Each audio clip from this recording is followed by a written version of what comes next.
Hi, and welcome to Teen Kids News. I'm Lila. We've got a lot to cover in this week's show, so let's get started. Here's our top story.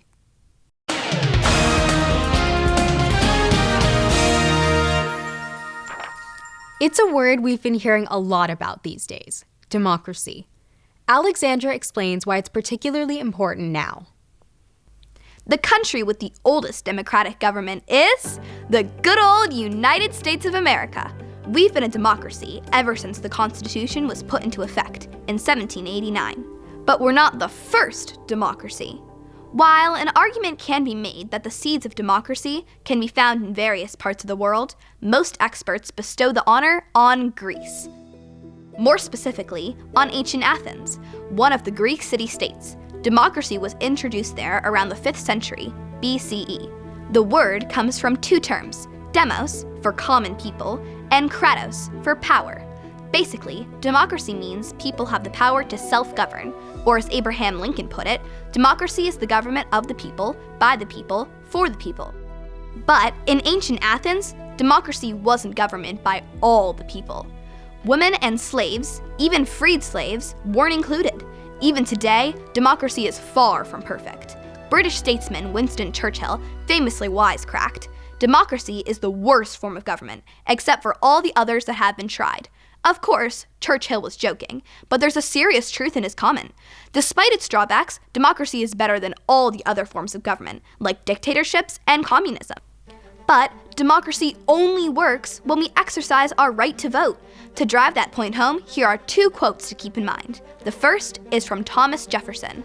"We do not have a government by the majority. We have a government by the majority who participate." The second is from a journalist named George Jean Nathan. "Bad officials are elected by good citizens who don't vote.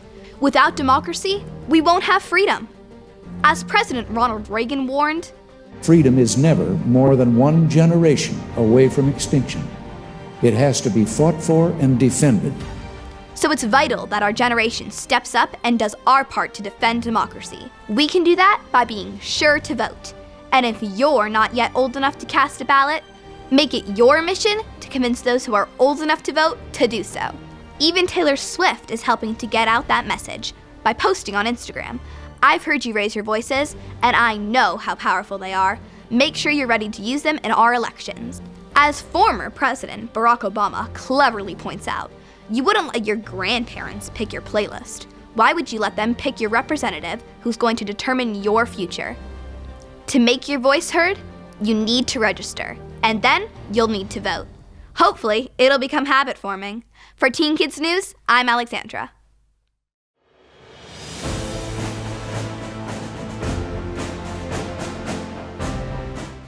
Voting is important because it sets a precedent for future Americans on how to hold leaders and candidates accountable.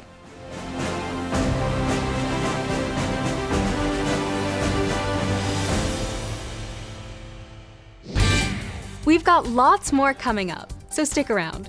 And during this break, please take a sec to like, follow, and subscribe to our socials so you never miss out on Teen Kids News. We'll be right back.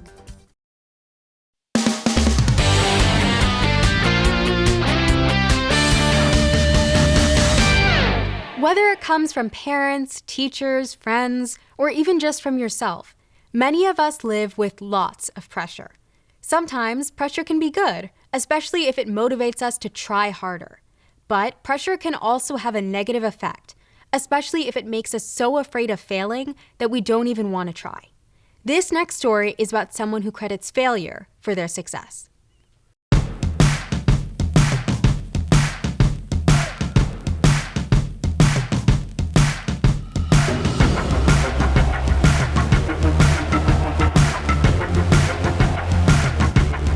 When it comes to the man who created the world's most famous mouse, the story of his failures makes for quite a tale. Walt Disney was fired from his job on a newspaper because the editor said Disney lacked imagination and had no good ideas. Disney started his own animation studio, but that one failed. Starting again, he created Oswald, the lucky rabbit, but Oswald wasn't lucky for Disney. Another studio claimed legal ownership of the rabbit, leaving Disney with nothing. Starting yet again from scratch, Disney then came up with a new character, a mouse. but that was turned down by a major studio. But Disney didn't give up, and after a few name changes, Mickey Mouse was in the house.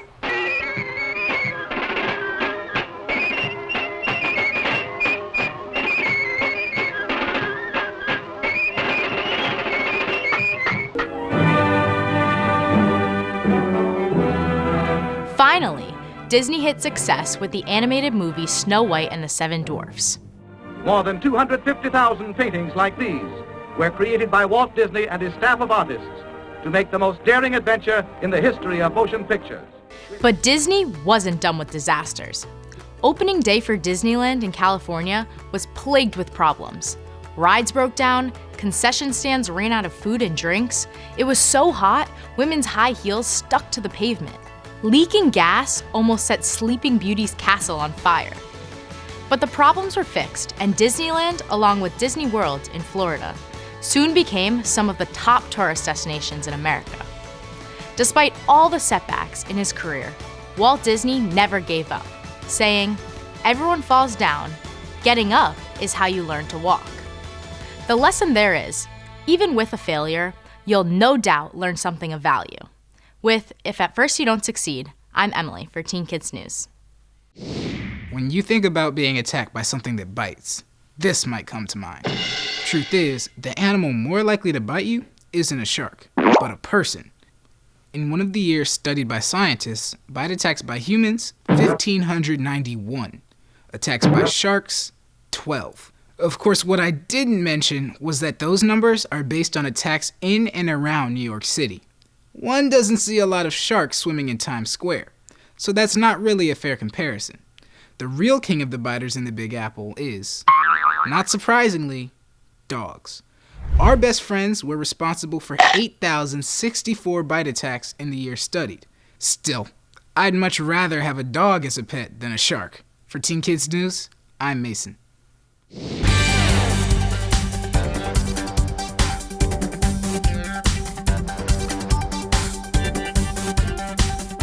We have to take a quick break, but don't go away because Teen Kids News will be right back. New Orleans, Louisiana's biggest city, is famous for a lot of things. For giving birth to jazz, for Creole cuisine with its tasty blend of Spanish and French influences, and for the wild and colorful annual street party known as Mardi Gras. It's also known for its famous nickname, the Big Easy. But for thousands of boys in New Orleans struggling to grow up without fathers, life is very far from easy. Ava tells us about a man with a very special mission. When Sonny Lee was 3 years old, his father suddenly died. His dad had always been healthy. After all, he had played defense for the New Orleans Saints. Sonny knows from painful experience the challenges fatherless boys face. That's why he started the organization called Son of a Saint. Sonny joins us now from New Orleans, along with Calvin, who's been involved with Son of a Saint for the past 2 years. Welcome to Teen Kids News. Thank you for having us. How you doing? I'm good, thanks. Sonny, since your dad played football for the Saints, guess that's what inspired the name of your organization. Absolutely. I am the son of a Saint, New Orleans Saints player. Growing up without a parent is just about the worst thing imaginable. How does your program help? Yeah, well, it could be tough for a boy or girl that are growing up without a parent. And what we do at Son of a Saint is we support boys by giving them the guidance that they need to navigate and grow through their adolescent years. Calvin, how did you hear about Son of a Saint? I heard about Son of a Saint through my mom. I think it was through like an Instagram ad. What attracted you to join? The boys there and having like the freedom and also like the guidance that could come along with the organization. Sonny, what are some of the ways Son of a Saint helps to change lives? A bunch of different ways. One, we provide mentors for our boys, and these are adults that help to guide them. They can answer questions if they have. They can show up to their basketball games or their chess matches or just do fun activities and things that the boys have never done before, like maybe fishing or art. I mean, various things there. We also support our boys in providing mental health services, so somebody that they can talk to if they're going through challenges. You also support them with their education. Education is very, very important to us. And so we want to make sure that the young men that we serve are reaching their milestones in their classroom and their grade level and increasing there. And also travel. Travel is really, really fun for us. We're able to have adventure camps across the country, and the boys are able to meet other kids their age and do fun activities and go travel and experience new things like going to museums, going to colleges and universities, experiencing many things that maybe they may not experience in New Orleans. Calvin, how has belonging to Son of a Saint helped you? Belonging to Son of a Saint, it's kind of like helped me kind of embrace myself more. I'm starting to like learn how I am as a person, like emotionally and stuff like that. You've also learned how to be a leader. Not only were you chosen to co-host Son of a Saint's big gala, you were honored with being named Mentee of the Month. That was a really cool experience. It was kind of like all of a sudden, because like I just got off a summer break, and then you just see my face right there in the building. Because like having Mentee of the Month, yeah, that was a pretty cool experience. That does sound cool.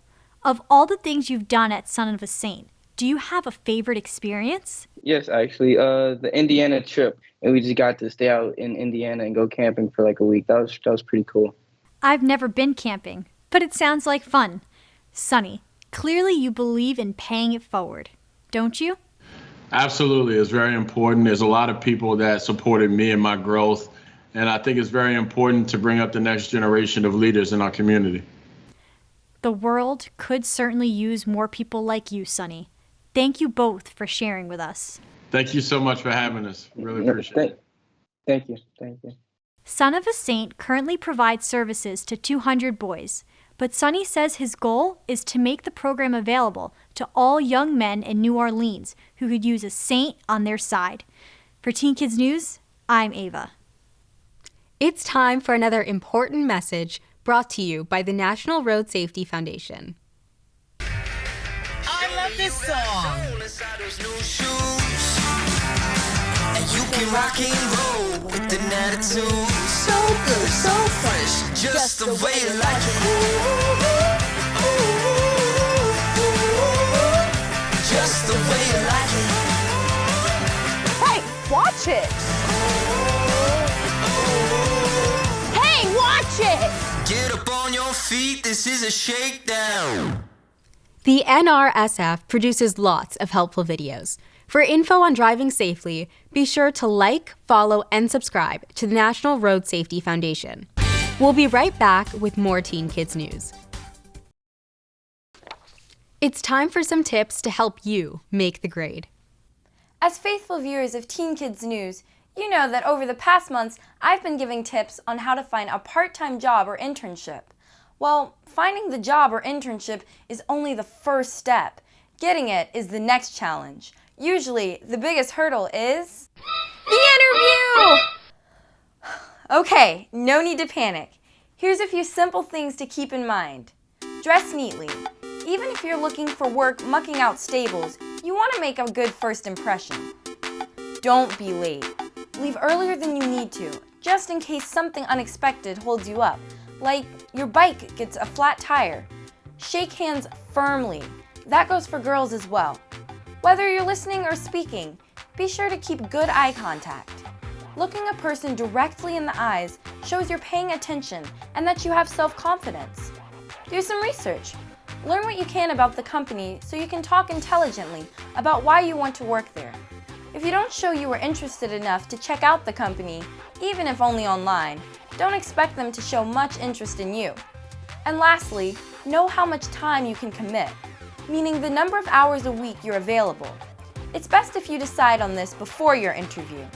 If you keep these tips in mind, rather than being the most dreaded part of getting a job, the interview can be the opportunity for you to shine. I'm Kristen, here to help you make the grade.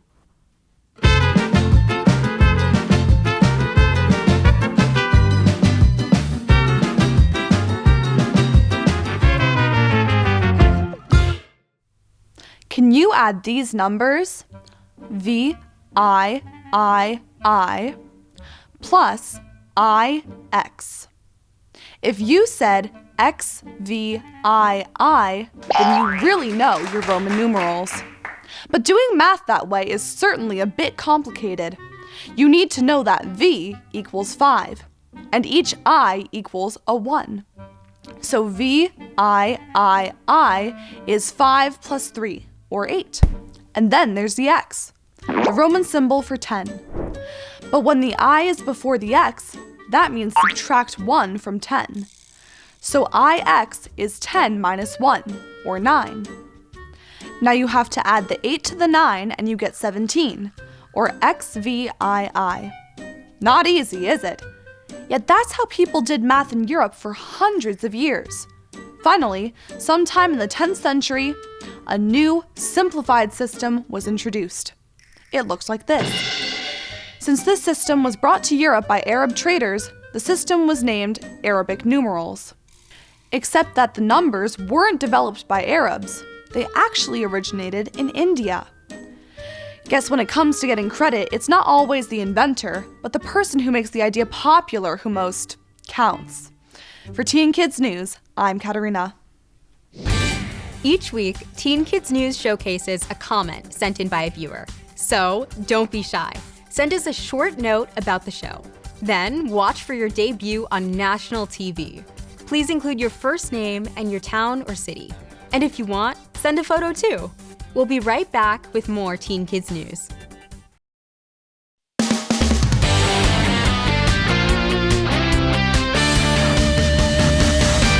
If you want to have some fun, ask someone who eats Froot Loops. What's their favorite flavor? As we all know, the breakfast cereal is famous for its bright, multicolored rings. But what's not so well known is that despite the different colors, all the rings taste exactly the same. Well, that wraps up our show for this week. But we'll be back with more Teen Kids News next week. See you then.